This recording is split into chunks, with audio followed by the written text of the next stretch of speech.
Gente querida, hoje eu vou ler um versículo só, a gente deixa, enfim, depois de 2 meses praticamente, a gente deixa o capítulo 5 de Mateus e entramos no capítulo 6, que é um capítulo muito rico, no qual a gente deve ficar pelo menos 1 mês e meio, 2 meses.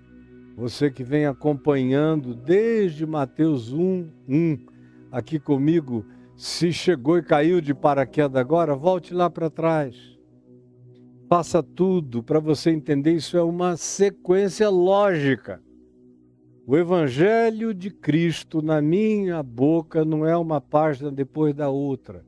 É uma sequência com começo, meio, fim, sentido, lógica, entendimento, sabedoria, compreensão. Não tem nada desconexo aqui, não tem nada fragmentado, não tem nada largado. Por isso você tem que aprender de carreirinha. Esse é o meu apelo, é o meu rogo, é o meu desejo intenso em relação a você. Tá bom? Olha só o que Jesus, depois de ter falado as coisas sobre as quais a gente vem falando há 2 meses, e não será hoje que eu vou repetir tudo outra vez, mas ele mostra que o sarrafo dele é infinitamente superior e infinitamente para dentro.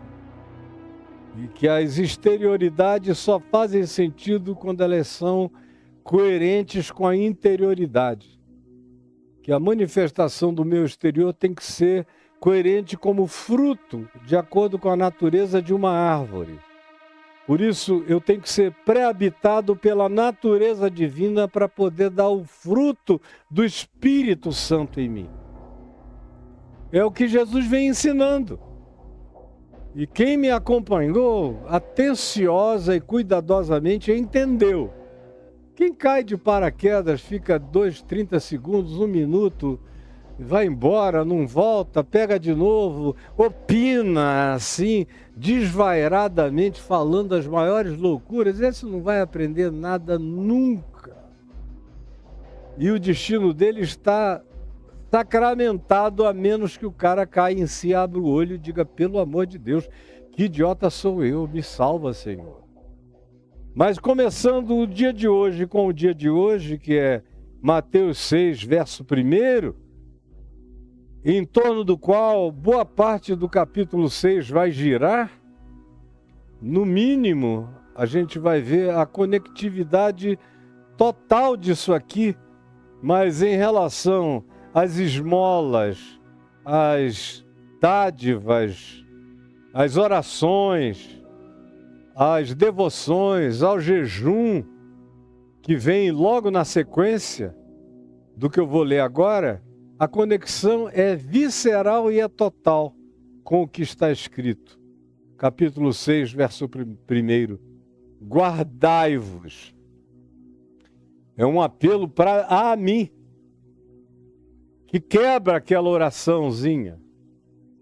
Senhor, faz-me guardar. Quando o próprio Senhor não diz, pede a mim que eu te faça ter vontade de guardar. Porque basicamente a transferência infantil e permanente é essa. São essas orações de Senhor, faze-me isto, faz-me aquilo, torna-me isto, torna-me aquilo, faze-me desejar. Faze-me querer, faze-me viver. Não! O Senhor, supostamente para quem você está orando, diz, faça você mesmo. Guarde-se você. Ao invés de só dizer, guarda-me, Senhor, de exercer a minha justiça hipocritamente diante dos homens, a palavra de Deus me responsabiliza. Guardai-vos. Guardai-vos vós, guardai a vós mesmos. Essa é uma providência pessoal, é uma decisão minha. É por isso que isso evolui do Macários. Para você atravessar aquela sequência dos Macários, das bem-aventuranças, você tem que desenvolver caráter. Aquilo ali é um exercício de desenvolvimento de pensamento, de sentimento, de emoção, de escolha, de atitude, de caráter que produz comportamento. É escolha. Eu escolho ser um Macários, eu não sou obrigado. Eu tenho essa escolha. Aí quando eu vou fazendo essa escolha, eu vou amando o alinhamento que se vai criando. Eu não vou me tornando um ser de pedaços espalhados. Eu me torno uma unidade harmônica, aonde o fluxo da minha vontade ganha um poder extremamente maior. Porque enquanto eu sou uma fragmentação de mim mesmo, pedaços de mim, eu não me alinho, eu não crio vasos comunicantes alinhados em todas as dimensões da minha interioridade. Por isso eu sou escravo da minha confusão, da minha esquizofrenia, da minha fragmentação. Tanto mais quanto eu tenha naquelas bem-aventuranças o significado da minha vocação, do meu chamado para ser, mas aderindo a isso e me submetendo e decidindo que essa é a vida que eu quero para mim, mas eu faço o alinhamento que fortalece a minha vontade, a minha decisão, o meu pensamento, a minha interpretação, que amplia a minha inteligência, que amplia a possibilidade de que genialidades cresçam em mim, que a sabedoria se expanda em mim, que a graça de Deus não tenha limite em mim. Eu vou me dilatando, me dilatando, me dilatando, como Paulo diz aos Coríntios e diz aos Efésios, dilatai-vos. A vontade de Deus é que vocês se dilatem, dilatem em altura, em profundidade, em largura, em extensão, em compreensão multidimensional. É para isso que a gente está aqui, não é para mediocrização, é para divinização em Cristo Jesus. Será que não dá para você entender?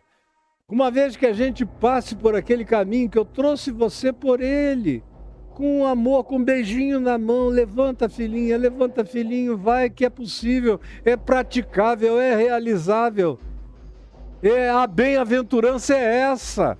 Não é uma utopia, é uma possibilidade. Só é utopia para quem não quer, para quem não tem coragem, para quem é frouxo, para quem não tem a decisão interior e resiliente de assumir essa disposição e praticá-la.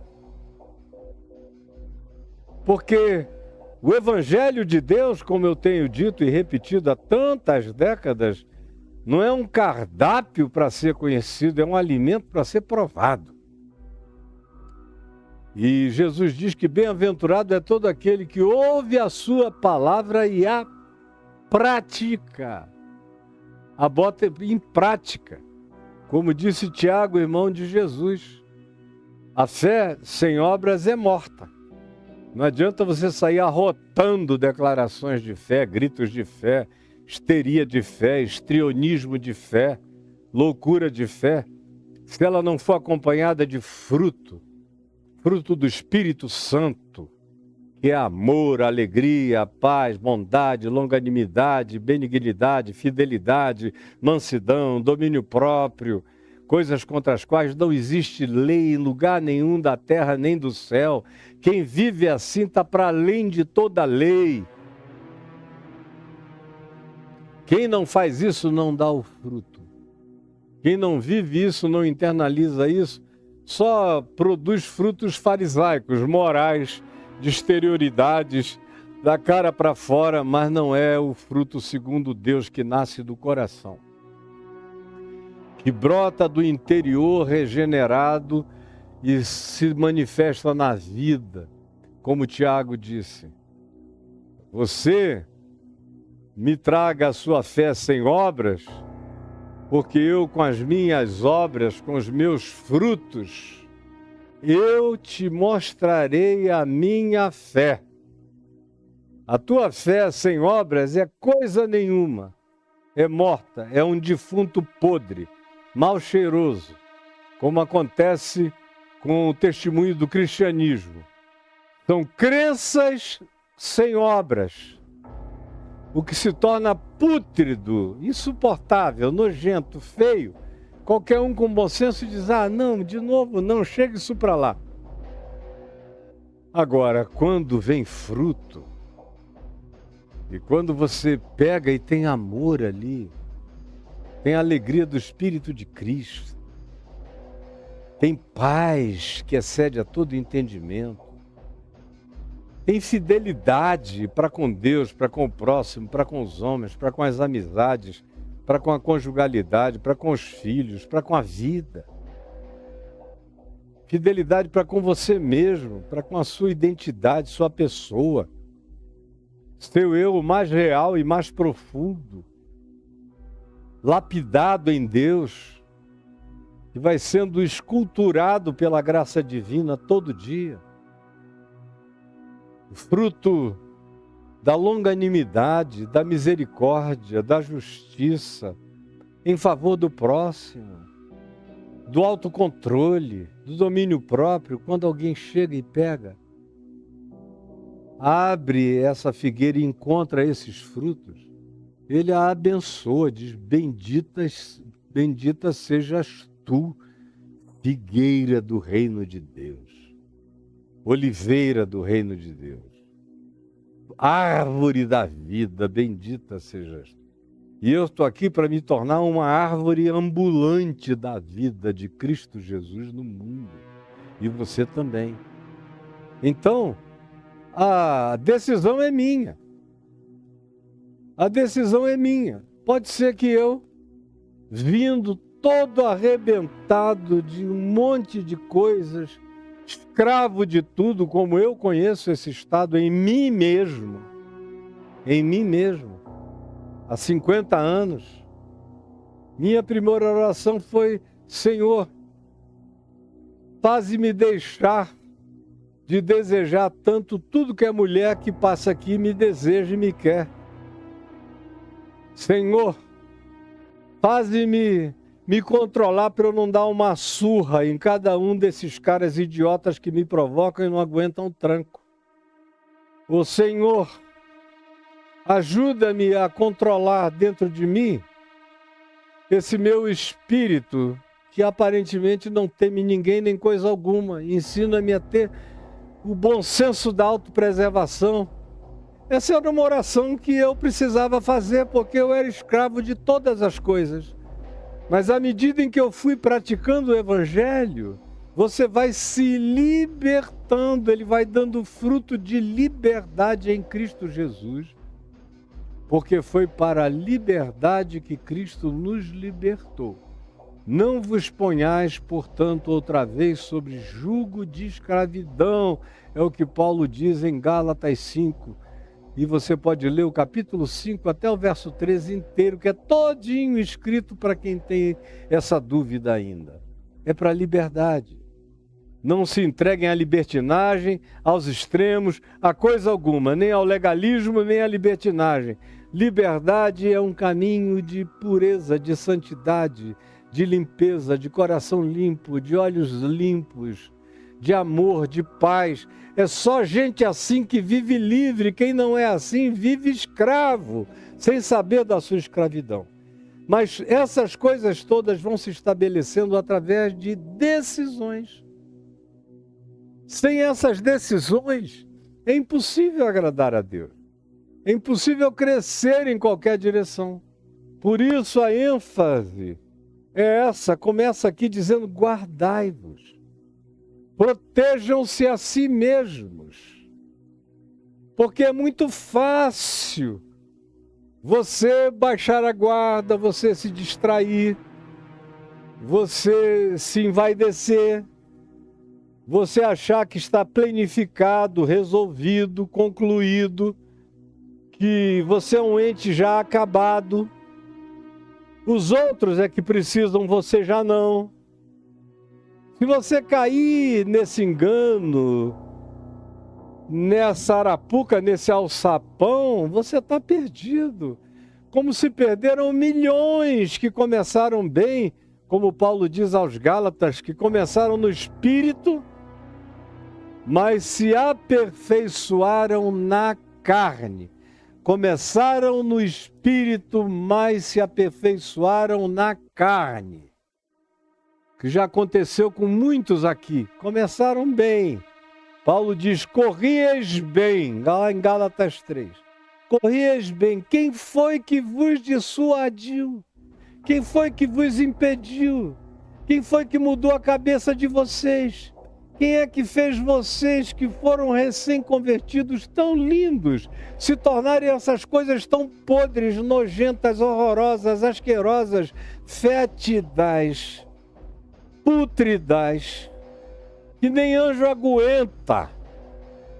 E demônio gargalha dizendo, onde esse estiver presente, o meu trabalho é poupado, porque você faz o serviço. Eu preciso saber qual é o tamanho da minha responsabilidade. Eu já sei demais para não decidir o bastante. Eu já sei demais para não decidir o bastante.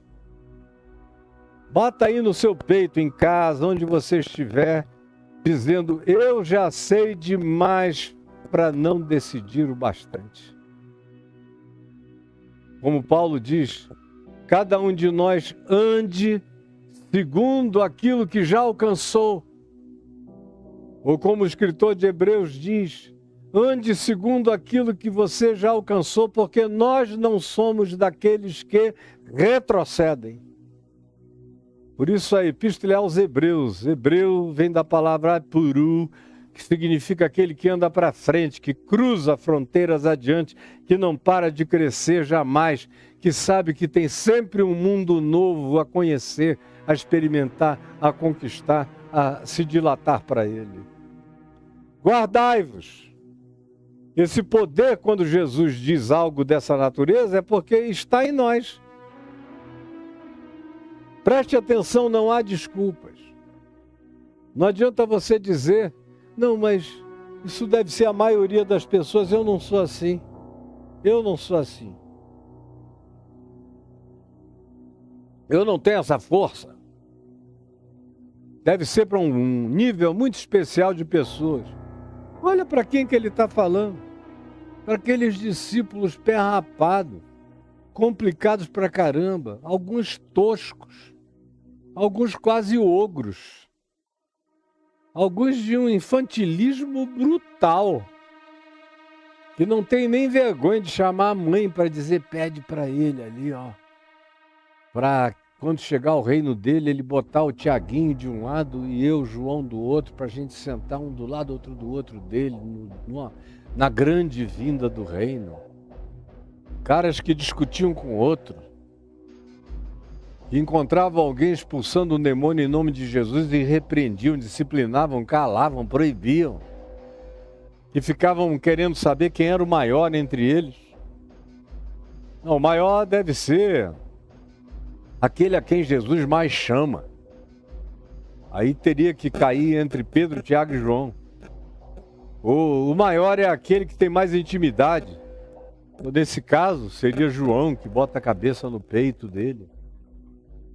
Ou é Pedro, que tem coragem de fazer cada pergunta imperguntável, de infantil. Ou quem é o maior? Eram as questões desses caras, é para eles que ele está falando. A esperança que Jesus tem na falência humana é incomparável. É uma coisa que de vez em quando eu me pergunto, já sabendo a resposta, dizendo, Senhor, eu não tenho direito de me desapontar com nada nem com ninguém, porque tu é que nos escolheste esse povo. Porque, pelo amor de Deus, quando você acompanha aqueles 12 apóstolos com os discípulos que estavam junto a eles, seguindo a Jesus durante aqueles 3 anos e meio, você só não tem nada ruim para falar das mulheres. As mulheres só coisa legal, só Marta aqui lá tem uma pequena advertênciazinha, para com isso Marta, senta aqui também como Maria. Fora isso, das mulheres nada, mas esses caras se sentiam empoderados para falar, para opinar, que eram os machos, seguindo a Jesus. Meu Deus, é uma proliferação de idiotice que só Deus para ter paciência. Então, Jesus não escolheu a fina flor de coisa alguma para segui-los, os mais nobres, os mais morais, os mais éticos, os mais filosóficos, os mais academizados. Senão ele teria ido para a porta do Sinédrio, aproveitado José de Arimateia e Nicodemos para começar o discipulado dele, quem sabe, com outros 10 acadêmicos que o seguissem, para ele dar aulinha de evangelho e do reino de Deus para ele, sentado num lugar confortável sobre uma sombra. Mas não, é pescador grosso, tosco, de mão calejada, é coletor de impostos de mãos finas, de tanto surrupiar quantidades enormes, como Mateus, também chamado de Levi, ou são pessoas tendentes a revoltas de natureza política, como Simão o Zelote, que fez parte do grupo dos Zelotas, que queria trazer o reino de Deus na base da espada, da força, no enfrentamento dos romanos, com milícias carnais, com espadas carnais, com armas carnais. Mas as armas da nossa milícia não são carnais, porém são poderosas em Deus, segundo Jesus ensinou. Discípulos de todos os tipos estavam ali.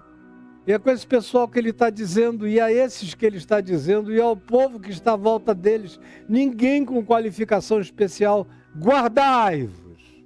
Guardai-vos, significando dizer, você pode, você consegue não ser vaidoso, idiota, estúpido, soberbo, arrogante, praticante de falsa humildade, fazendo o possível para se jactar da sua piedade, do seu espírito de intercessão superior, ou da sua generosidade social, da sua dadivosidade econômica,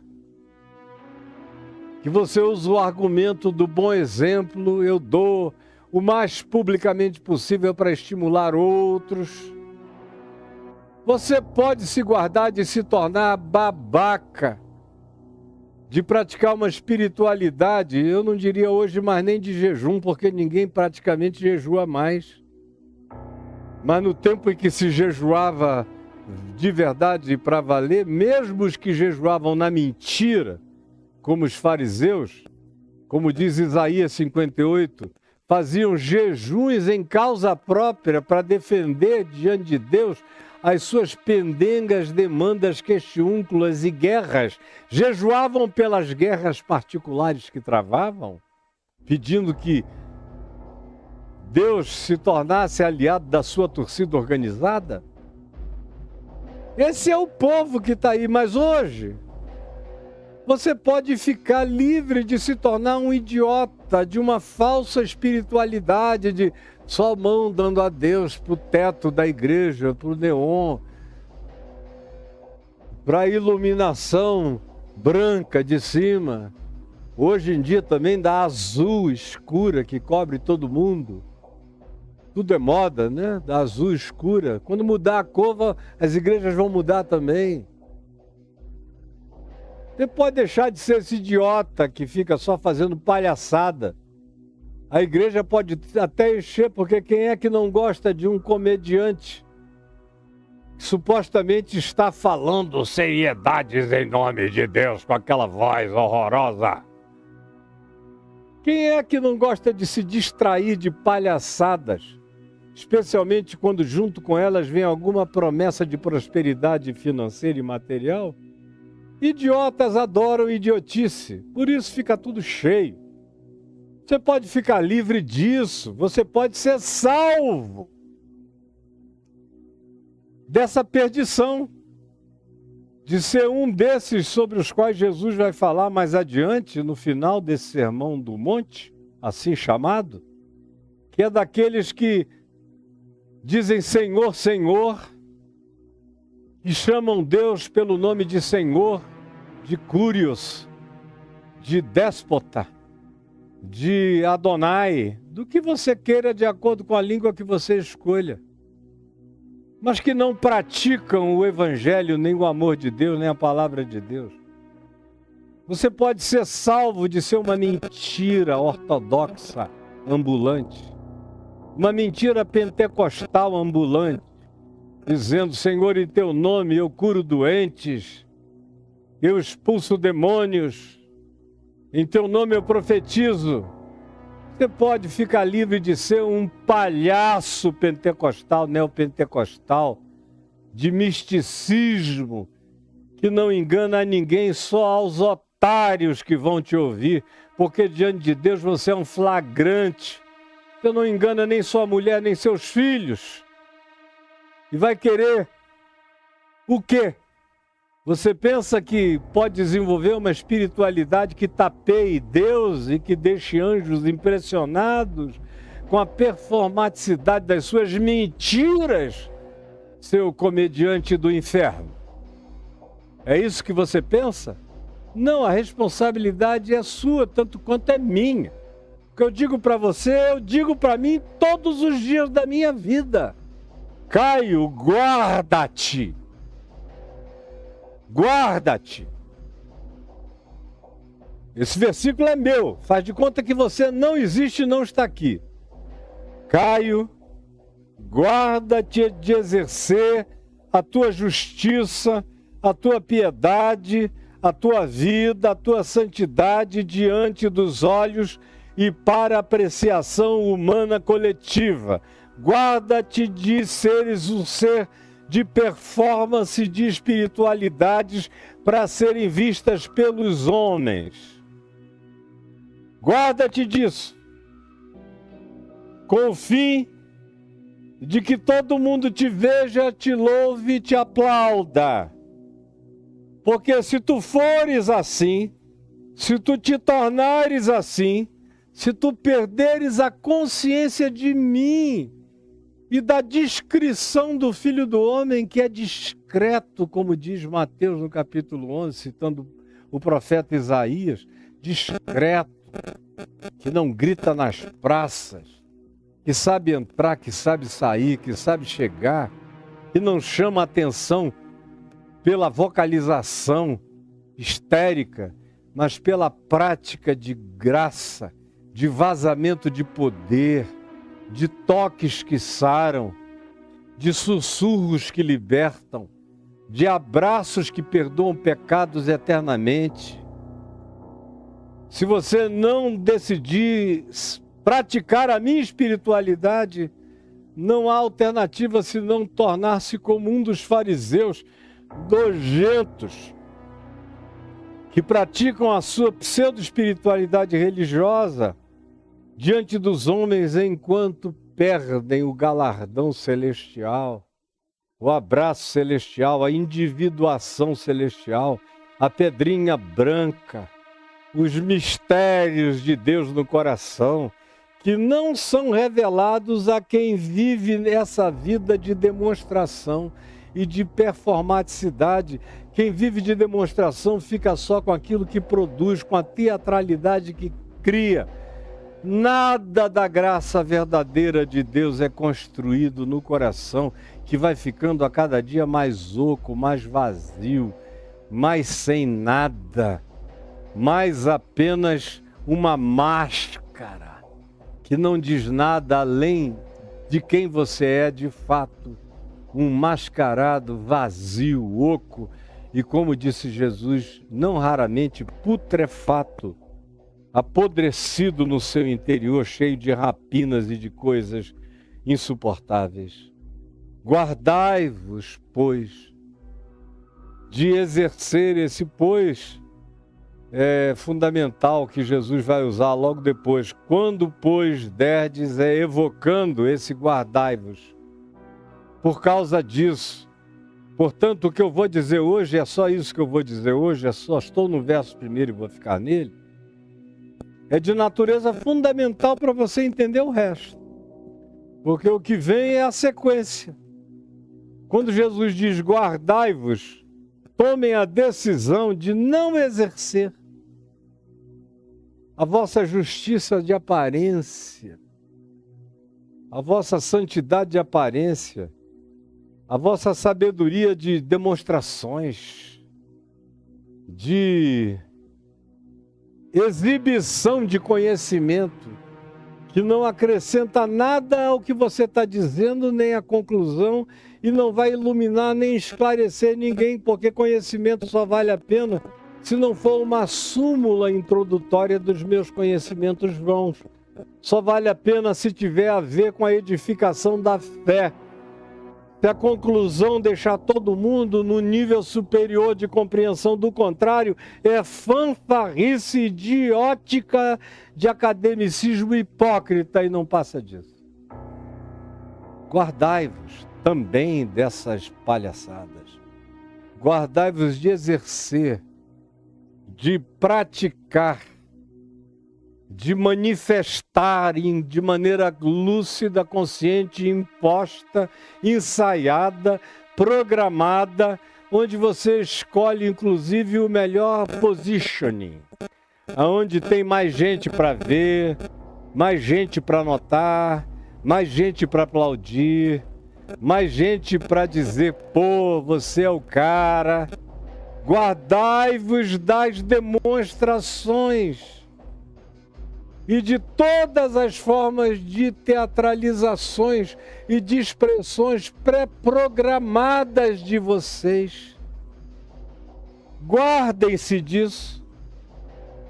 Aquilo por que eu estou chamando vocês a serem, se realiza no coração. E se vocês quiserem fazer um movimento diferente, entre no seu quarto e feche a porta e fale com seu pai que está em secreto. Seu pai que vem em secreto te recompensará. Mas guardai-vos de exercer a vossa justiça diante dos homens. Tem muito garoto, garota, novos, inexperientes, que eu acompanho todo dia, que ouviram o galo cantar, mas não sabem ainda onde, apressados, como todo jovem. Jovem é muito apressado. O cara ouviu falar que existe isso aqui, aí ele já começa a descrever uma mina disso aqui enorme, que ele nunca entrou, nunca viu, não conhece. No máximo é uma suposição, uma especulação, ou no máximo foi uma leitura. Mas ele mesmo nunca chegou lá, nunca viu nada. E o Evangelho só se forja no experimento. O Evangelho é profundamente empírico na sua consolidação na gente. A gente tem que praticar, tem que provar, tem que experimentar, tem que viver, tem que botar o pé em cima do que está marcado. Ele risca, eu piso. Ele pisa, eu ponho em cima. É assim que eu ando com ele. Se não for assim, eu nunca saberei se o Evangelho é verdade ou não, porque o Evangelho só se torna verdade sendo praticado. Se ele não for praticado, ele é bonito, ele é poético, ele é tudo, mas ele não será verdade para você jamais. Você pode decorá-lo de ponta a ponta, mas a tua vida não vai fazer sinapse de caráter, de atitude, de compreensão, de prática, de entendimento, de comportamento, de caminhar na direção real, todo dia fazendo ajuste de frequência, pegando o tune-in do reino de Deus e andando cada vez mais sintonizado, afinado e alinhado. Só acontece isso se houver essa discrição da espiritualidade de Jesus. Sem isso, você está só fazendo show e performance. E eu vejo uma garotada enorme que ouviu o galo cantar, não sabe bem aonde, ficam aí alardeando, como Paulo disse, dos jovens da época dele também, fazendo ousadas asseverações sobre as quais eles não sabem absolutamente nada. Daqui a uns anos talvez saibam. Hoje tinham que ter a humildade de ir aprendendo e repetindo e até dizendo onde aprenderam. E dizendo que estão aprendendo. ao invés de se tornarem os mestres daquilo que eles próprios não tinham, não sabiam, não souberam e ainda não sabem, para fins de uma prática profunda, tão longe de saber. Guardai-vos, portanto, dessa tentação. É uma grande tentação. Exercer o meu papel. Exercer o meu dom. Exercer a minha visibilização. Exercer o meu reconhecimento. Buscar todos os likes que eu puder. Eu me converti outro dia, mas eu já tenho uma rede social e agora, um ano depois, eu tenho 2 milhões de seguidores seguindo, coisa nenhuma, porque eu não sei o que dizer. Mas eu vou ali misturando graça com palhaçada, gracinha e imitação e repetição.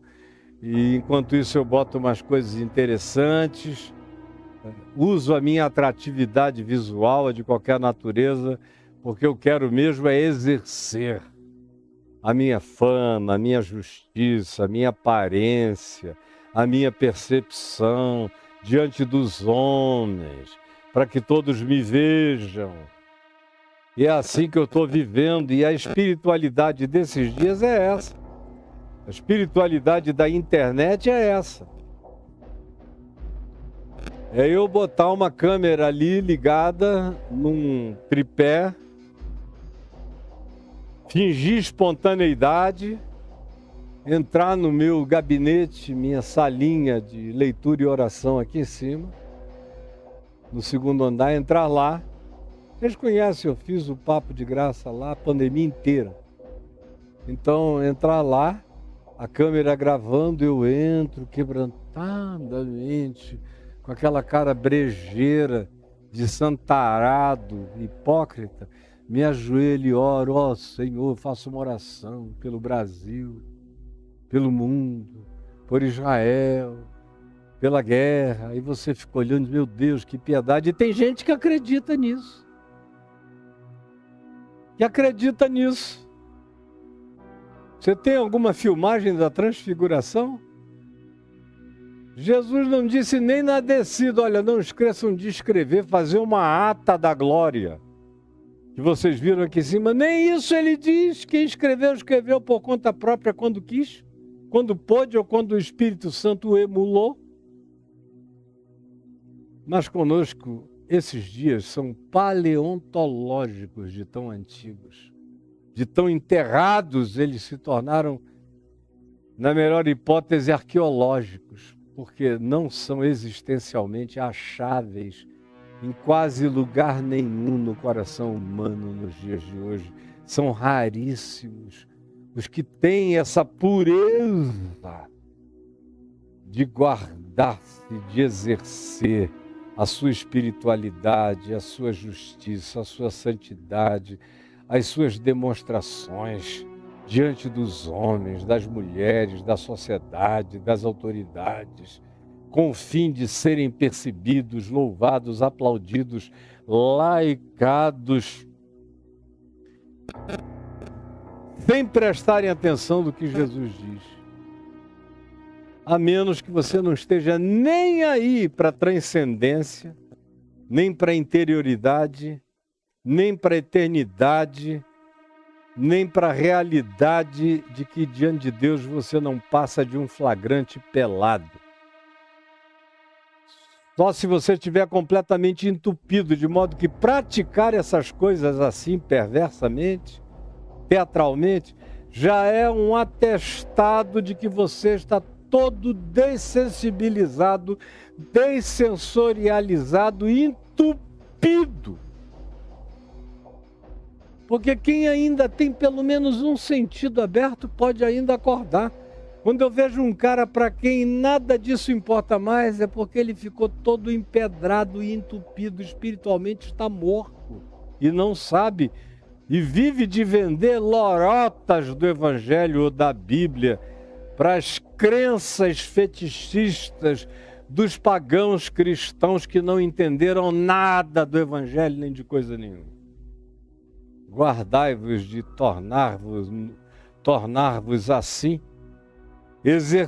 exercendo, expressando a vossa visibilização de aparência de justiça, de fé, de gritaria, de supremacia sobre os outros. Você de fato nem fé tem, você grita muito e é cara de pau, é um ser totalmente sem noção.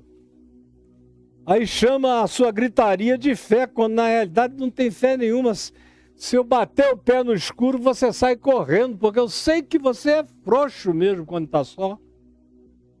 Você no máximo tira onda na presença de multidão, porque tem a turma do deixa disso até quando o demônio quer te agredir. Guardai-vos de exercer a vossa justiça diante de Deus.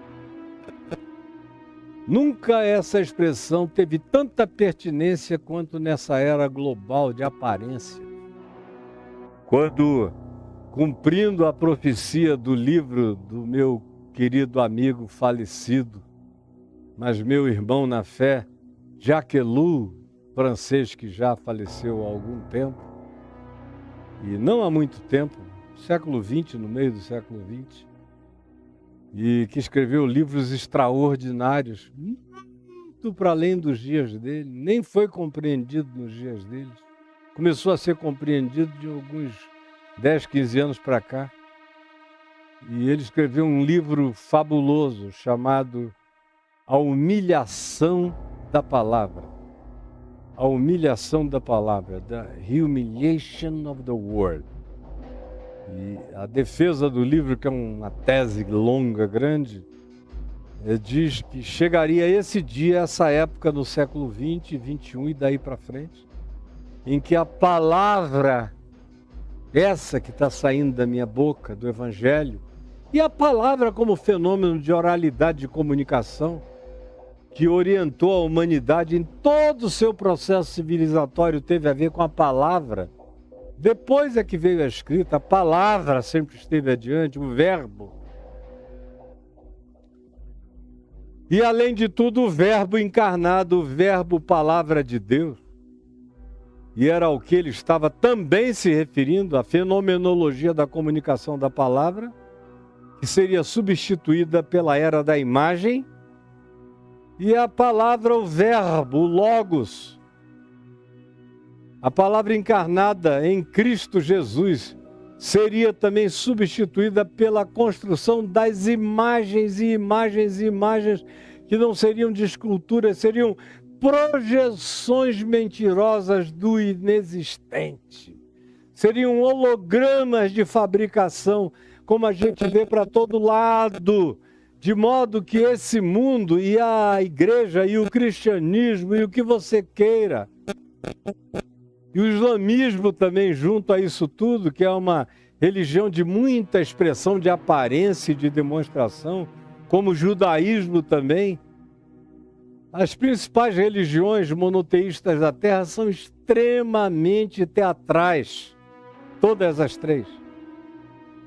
E ainda mais nessa era de culto ao exercer da personalidade, buscando impressionar a maior quantidade possível de pessoas, esse mandamento de Jesus é provavelmente o mais desconsiderado na prática da espiritualidade humana em geral.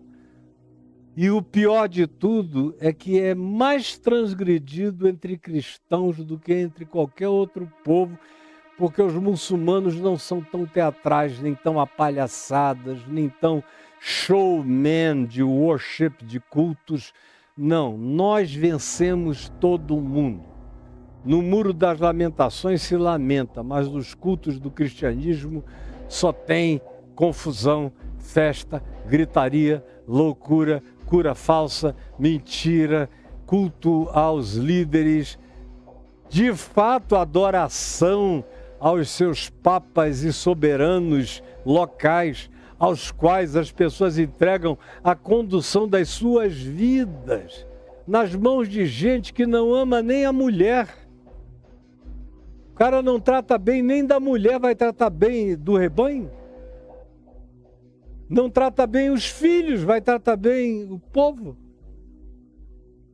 Não trata bem a sua parentela, os seus irmãos consanguíneos, vai tratar bem a quem? Ao estranho, ao distante, ao diferente? É óbvio que não. Mas você gosta de se enganar, não é? Guardai-vos, todavia, de exercer essas aparências de espiritualidade, de justiça, que era como se chamava nos dias de Jesus. De fazer isso publicamente. Guardai-vos do excesso de publicidade. Não criem as suas próprias publicidades para aparecerem. Como diz o livro de Provérbios, sejam outros os que te louvem e não tu a ti mesmo. Seja outro o lábio que te exalte e não tu a ti mesmo. Mas isso é praticamente considerado de uma ingenuidade brutal. A quantidade de gente que está me assistindo, olhando para isso aqui, dizendo, coitado do Caio. Ele deu certo antigamente, quando o pessoal ainda era muito inocente, mas nessa nossa era de digitalidade, marketing e publicidade, ele vai ficar aí, falando para uns poucos, porque esse tempo passou e ele ainda está nessa, de se guardar, de não exercer a sua espiritualidade diante dos homens do planeta. Tinha tanta coisa para mostrar, para demonstrar, para falar, para fazer todo mundo ver. Não faz, é um bobo. Mas eu sei de onde eu quero receber o aplauso e de quem. Eu sei o que eu quero ouvir. Eu quero ouvir a voz eterna dizendo, vem, bendito do meu Pai. Toma posse do reino que te foi preparado desde antes da fundação do mundo. Entra, Caio. Toma a tua pedrinha branca, aonde eu escrevi um novo nome que ninguém conhece. O teu novo nome, da tua individuação absoluta. E só tu estás conhecendo agora teu pai, tua mãe, teus filhos, teus netos, ninguém conhece. Eu te chamo por esse nome, esse é o nome do teu ser. Essa é a tua individuação absoluta, é o teu galardão supremo de ser em mim. É essa pedrinha branca, é esse mistério nosso, e só nosso. E só é possível quando você, como uma virgem pura, se guarda para se entregar em gozo de deleite ao ser da sua vida, ao amor da sua alma, a quem você quer se entregar por inteiro, absoluto e totalmente. É a maior de todas as conjugalidades, é a minha com Deus em Cristo Jesus.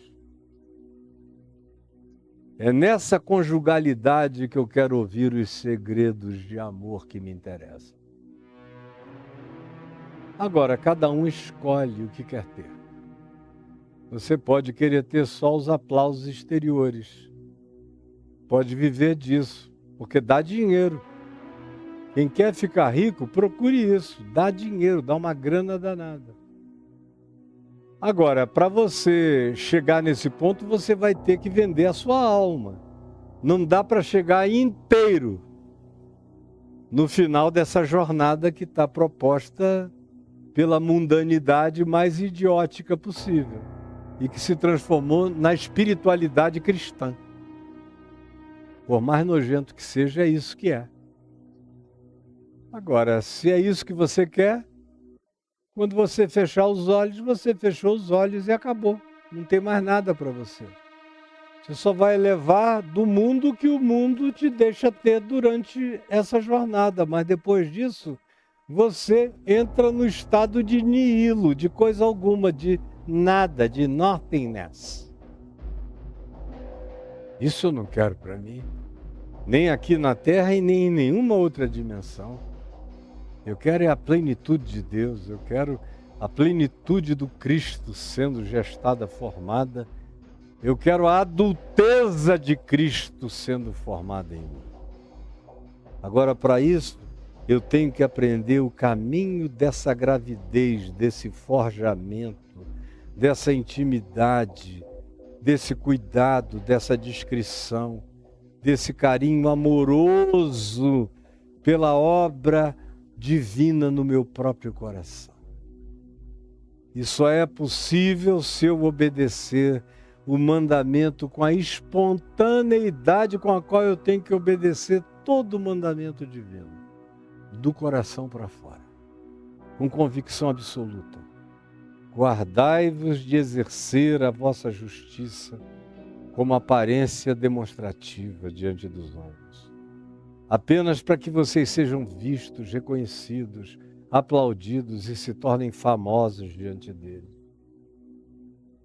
Mas eu garanto a vocês que o galardão, junto ao vosso Pai Celeste, já era. Vocês abriram mão das preciosidades eternas quando decidiram viver essa vida mesquinhamente diabólica no tempo presente, botando a bunda na cara para ver se seduzem gente. Essa é a situação da maioria daqueles que me ouvem, que me ouvirão, e a grande maioria dos que não querem nem me ouvir porque não suportam, dá coceira no ouvido, dá um incômodo de morte no coração. É por isso que o cara diz que não aguenta me ouvir. É porque a verdade é insuportavelmente vertiginosa. Não aguentam me ouvir porque a verdade é vertiginosa, insuportavelmente vertiginosa. O cara se expõe à verdade e ela vai chocando e vai desequilibrando a mentira dele. E ele vê que não tem como ficar em pé diante de Deus com a mentira. E quanto mais verdade chega a ele, ela se manifesta estrondosa, poderosa, inequivocamente vertiginosa. E as pessoas não aguentam a vertigem da verdade. E tem que ter a disposição de cair no estado de vertigem de joelhos diante de Deus. É uma vertigem que quebranta. E é só depois de ficar de joelhos e reconhecer. Quando eu digo de joelhos, não é dobrar as rodilhas. Bend the knee. Não. The knee. Não. Não estou falando de perna. Eu estou falando de coração. Tudo é coração. Nada é corpo, nada é postura física. Tudo é coração. É postura interior. Você tem que dobrar-se para ficar depois em pé diante dos homens, das tentações, da vida, do mundo, do diabo, da morte. Você tem que andar curvado diante de Deus. Aí você está fortalecido para enfrentar o diabo, seja ele qual seja. Para entrar no inferno como um resgatador de gente no Tártaros. E você entra e você sai e você encontra pastagem.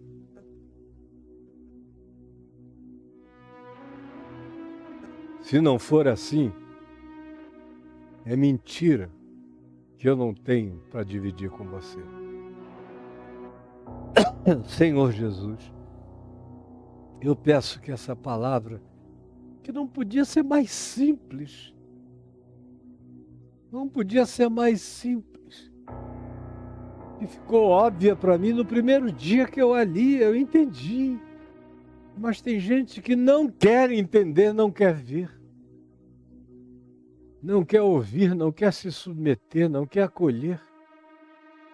E ainda tem aqueles que dizem, não, isso aí é simples demais, eu já passei dessa. Mas vão ser esmagados pela transgressão cotidiana que fazem a esse princípio da verdadeira espiritualidade, segundo a prática de Jesus. Por isso, abre os olhos de quem quiser vir. Ajuda-nos a ver. Nós queremos ver, eu quero estar de olhos abertos. Eu quero ter e aprender a exercer a força do poder que eu exerço muitas vezes para o mal, para a vingança, para o ódio, para a raiva, para o troco, para a resposta. É um poder de exercer força. Eu quero concentrar toda a minha força na direção do louvor da tua glória, porque eu creio e sei que tu me deste o poder de pender na direção da vida, porque o pendor da morte já está na nossa natureza, mas o pendor da vida é uma escolha de incorruptibilidade, de vida e de paz em Cristo Jesus, como Paulo nos ensinou. Guardai-vos de exercer a vossa piedade, a vossa espiritualidade diante dos homens como aparência, como demonstração, com o fim de serdes aplaudidos. Porque se vocês fizerem assim, não há galardão, não há nada para vocês diante de Deus. Como Jesus disse, o que vocês tinham a receber, vocês já receberam em aplauso, em ovação, pelas demonstrações da falsificação de piedade, que vocês trocaram pela verdade da presença de Deus. Eu fico com você hoje aqui, entregando a Ti, Espírito Santo, essa palavra que eu disse de todo o meu coração e com toda a minha simplicidade, em nome de Jesus.